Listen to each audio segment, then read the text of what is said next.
It's a day of reflection today. Been a very reflective day. Good day. Good day. Very reflective. Good day. Following on some pretty intense stuff the last couple of weeks. It's been crazy here at the Unified CXM Experience. So, welcome to the Unified CXM Experience, and I am Grad Khan, your host. It was a bit of a light week last week on podcast because it was our annual sales kickoff known as ASKO, A-S-K-O, here at Sprinkler. Really invigorating and motivating time. Get a chance to see, meet, and connect with all the people in the field, both on our sales and success teams. Get a chance to give out awards to both customers for the very first time and also to our employees and field sellers. And congratulations to everyone on both the customer side and our field side for well-earned rewards. And it certainly was a fantastic year, and that was reflected in the effort of everybody who did so much for Sprinkler this year on both the customer and the Sprinkler side. I think that when you think about SaaS software and think about the world that we live in today, it really is a cooperative effort. You need the work and the help of the customer as much as you need the people within your own company to deliver. It is something where both sides are necessary. That's always been true, but it's never been so obvious as it is in this area. So super grateful and just tremendous amount of gratitude and love for our customers who've done so many amazing things for us and helped us do so many amazing things for our employees. So it's a great waterfall. So I was in this sort of reflective mood. I was talking to Randy just before the show, and we kind of go through, I don't know if you know how we do the show. We're at 180, I think this is episode 183, Randy. I remember getting to? 5, I think. 185. All right, that's pretty cool. Yep, 185. 185. So the way we crank that many out is that we don't script them. So as you can probably tell, I just start talking. And I talk until essentially about 18 minutes or so passes, and then I stop talking. And then ideally, Randy just posts it. He does some editing top and bottom. There's a bunch of work to make it podcast ready, but we're not getting in there and editing. And I actually think that is one of the cool things about the Unified CXM Experience is that it's not heavily edited, and you get to hear me making mistakes and asking Randy questions and doing all sorts of ridiculous things. And typically, unless we have a guest, and we had a great guest on our last episode, which was Sonia Sahney, and I'm going to talk about something that came up during that episode I'm going to dive into a little bit more today. So I do prep a little bit on the guest, but not much. Usually I do the whole guest thing in one block. We book an hour and we brief it and talk about it and then do it all at once. And of course, one of my favorite co-hosts, Katie Martell, I think we're almost in negative preparation territory. We start the episode before we start thinking. That's actually one of my reasons I love working with her so much. But on something like this one, which is going to be a singleton, Randy will read out a list of topics that we've collected, and I'll just keep saying, hey, that's a cool idea, or let's talk about that. And then he'll whip them by me, and I'll say, yeah, we're going to do that one today. And today, we're going to do a reminisce from my Procter & Gamble days, and we're going to talk about in-home laundry visits.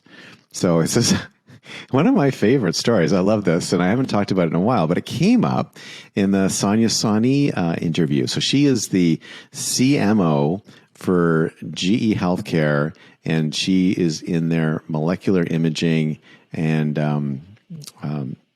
CT scanning space.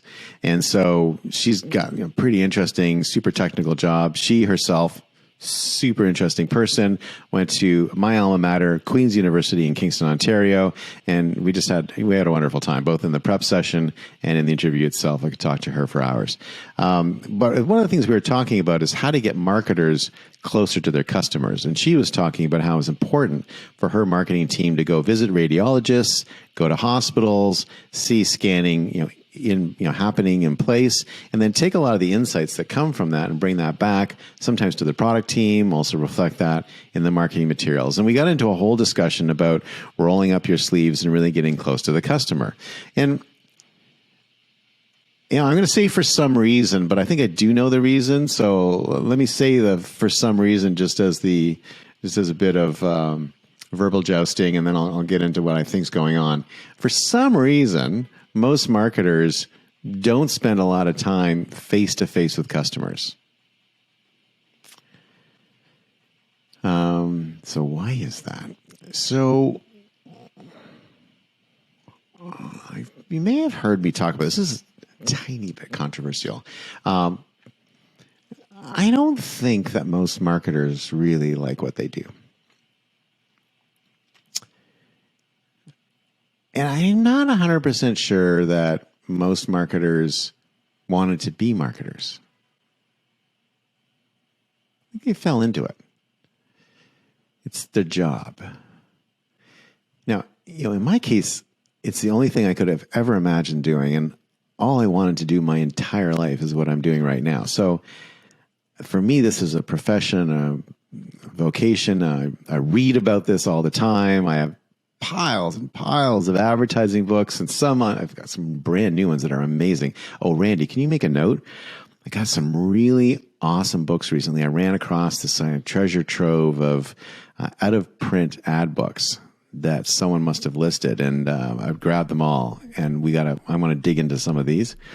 But I think if you don't think of this as an avocation, you don't want to spend the time and the hours on it.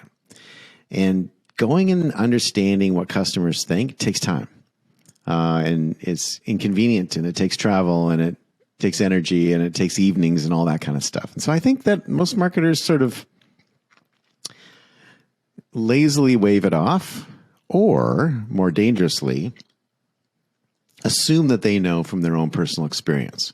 And you can always tell when someone's a bad marketer, and I'll actually use that judgy word there. I'm going to say a bad marketer when they actually will say things like, I wouldn't, or I don't think, or I never read ads, or I never do this, or I don't click on this anymore. It's what you would do as a marketer is unimportant.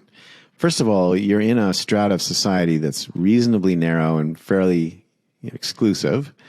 Secondly, you're massively overexposed to the stuff in the field. So you're super cynical about it because you've seen so much of it. It's like a lot of people in theater. I love theater. I love musical theater. I love Broadway. There's been a big part of my life for a really long time. Not as much recently, but certainly for probably will be again. And for 25 good years, it was a big part of it. But one of the things that bothers me about theater people, and I've always guarded against this, is they're very cynical about shows. They go to a show and they rip it apart. And this is a show people have spent, often their friends have spent, months or years working on, and they just shred it. Whereas, regular people who aren't in the industry would just love it. And I do think that there's something when people are overexposed to something, they become overly cynical. And this happens in marketing all the time. So what you think as a marketer that you would do is probably the opposite, actually. If anything, what you think is probably the opposite of what's going on out there. And it's very important not to ever get into a state where you think that you're some judge of people's behavior.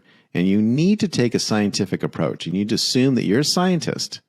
Make a hypothesis. You can start that hypothesis based on your personal experience, but be very comfortable to disprove that hypothesis and learn what's really going on. That's where really true insight comes from.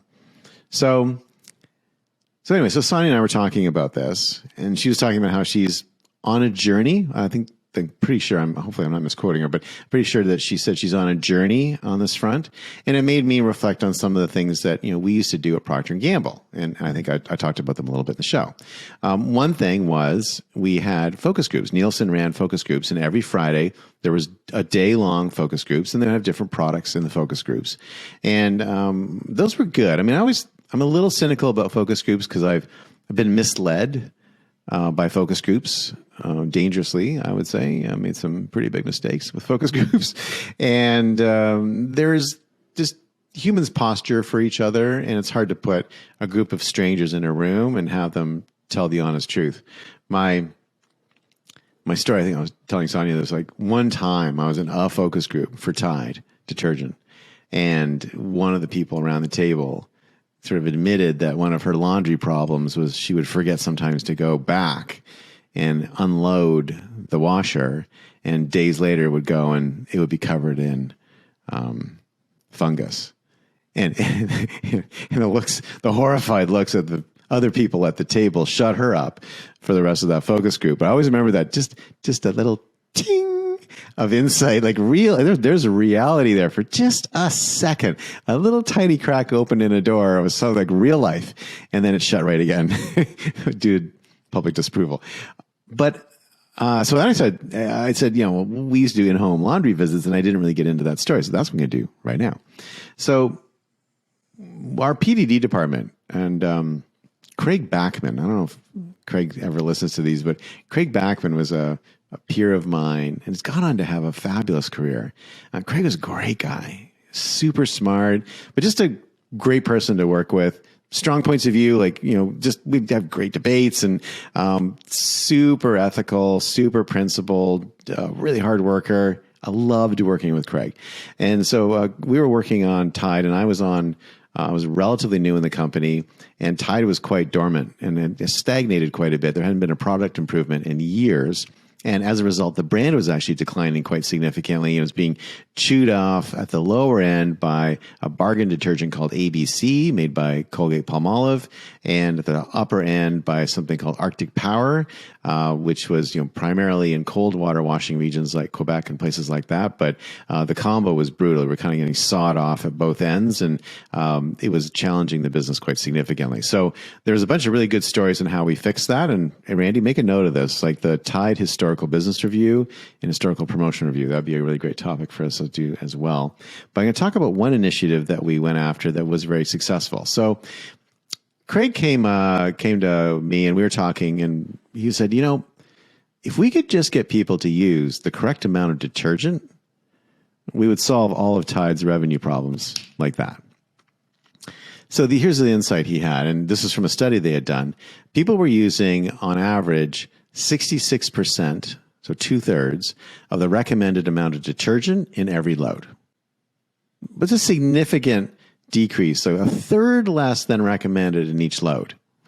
And we didn't know why. There were some open-ended questions, and there might have been, are people trying to economize? Do they not know what a recommended dose is? There were many hypotheses.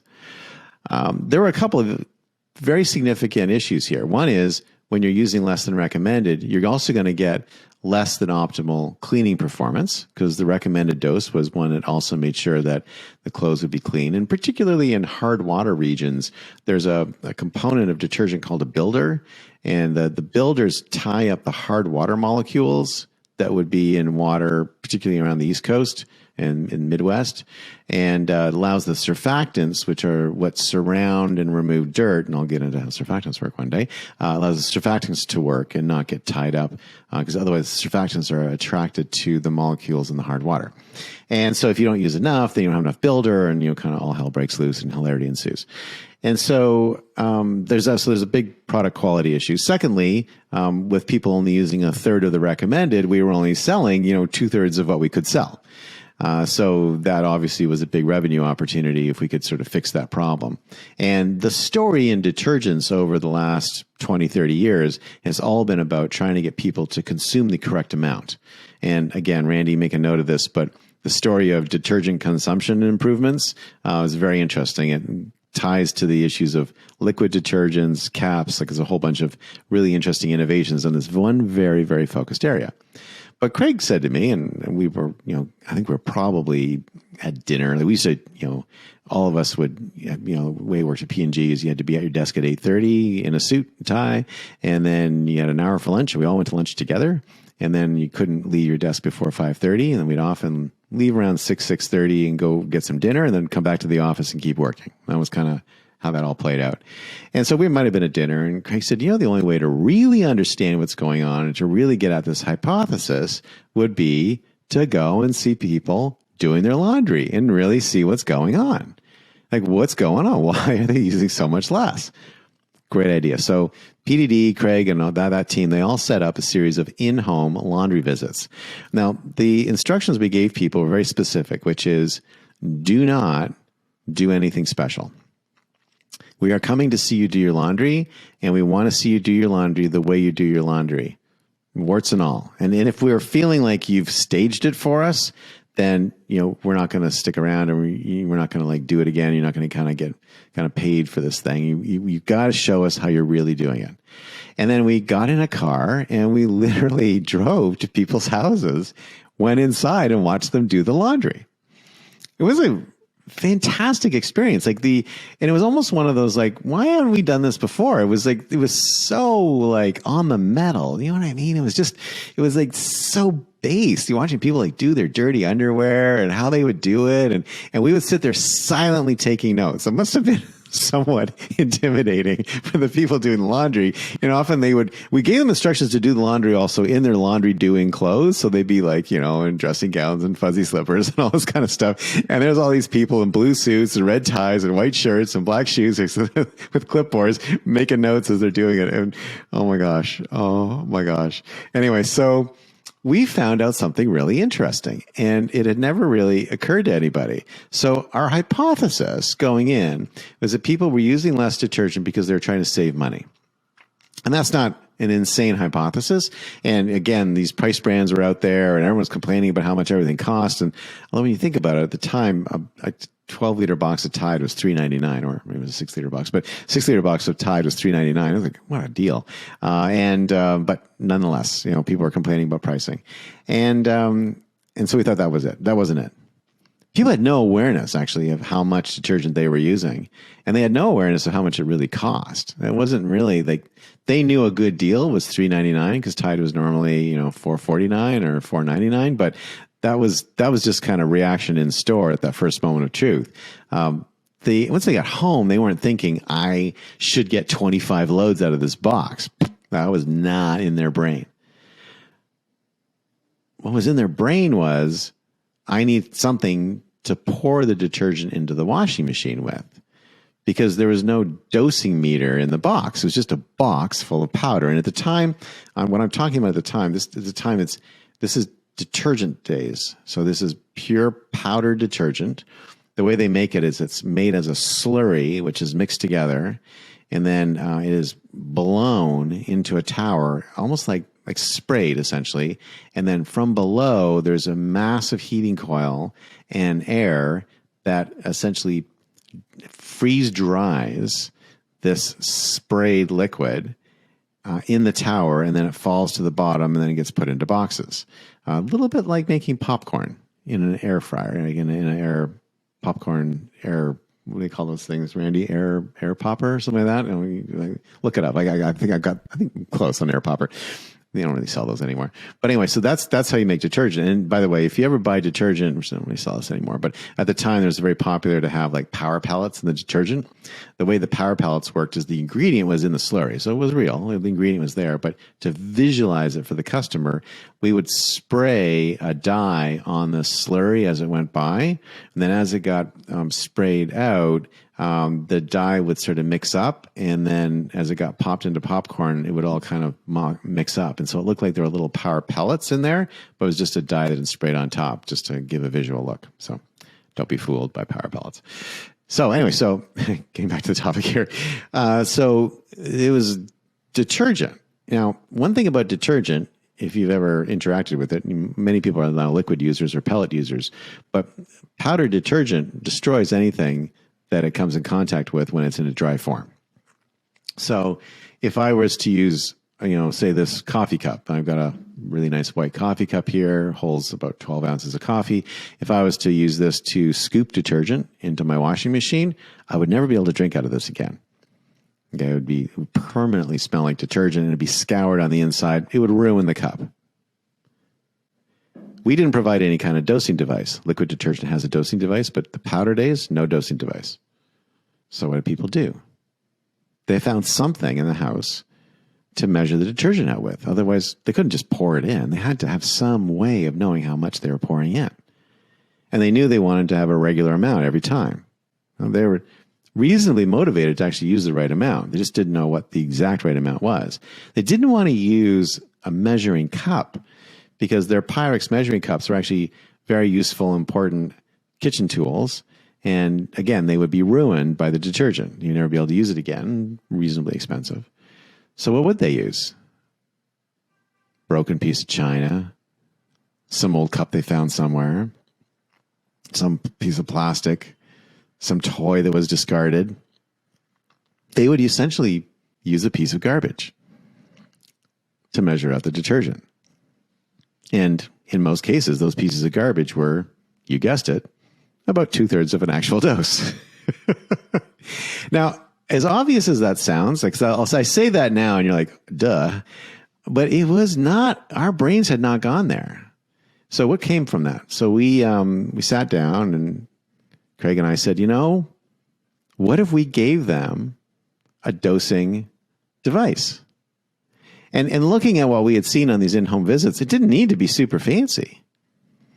And so Craig came back with the first prototype, which was a beer cup with measures on it and a Tide logo. And the beauty of a beer cup is that they could be blown into the box at very high speed because you couldn't do anything with a Tide box that slowed down the production line because the speed of production was a key determinant of the cost of product because it was boxes per minute that were being made that kind of drove cost of product. So I had to kind of maintain production line. And also, if we missed one, it didn't matter. It was like a beer cup. And they were super duper cheap. That increased consumption by 25% in the first year. Beer cup. It cost fractions of a penny. It contributed millions and tens of millions and hundreds of millions of dollars to the bottom line of Procter & Gamble. It's a great lesson. There's the insight. The insight drove a little bit of an insight around what to do. But often, first of all, consumption is always a place you should look to improve your product. Even if you're selling SaaS software, your NDE is really important. How much more of your product are your current customers buying? That's always going to be your biggest opportunity. And what's the plastic beer cup solution you need to make that work better? So think about that. That's a nice reflective way of thinking about the past. And it was one of my earliest lessons in my career. So we'll do a few more of these. I threw a few out while we're talking. Randy, thanks for taking notes on that. Did you ever get the name? Is it air popper, popcorn air popper? I think air popper is air popper is good enough. I'm close on that one. That sounds right. I'm sure I'll hear from people if I'm wrong. All right. Well, thanks. That's it for today. And that's it for today's Unified CXM experience. As always, I'm your host, Grad Conn, and I'll see you next time.